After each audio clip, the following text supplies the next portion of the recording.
अब किससे कहें और कौन सुने।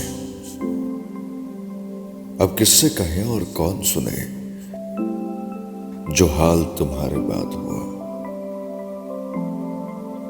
इस दिल की झील सी आंखों में एक ख्वाब बहुत बर्बाद हुआ।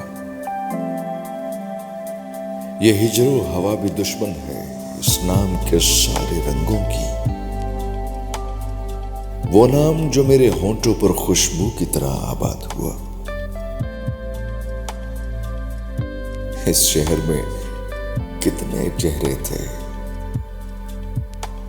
कुछ याद नहीं, सब भूल गए।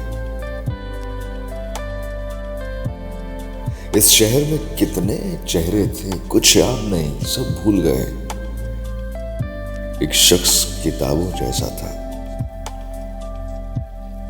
एक शख्स किताबों जैसा था, वो शख्स जुबानी याद हुआ।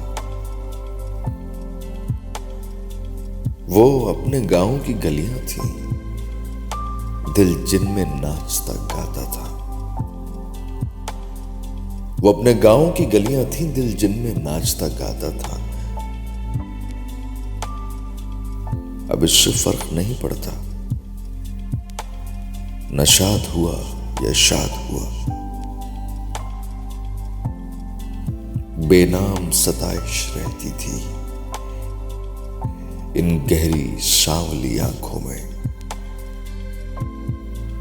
बेनाम सताइश रहती थी इन गहरी सांवली आंखों में।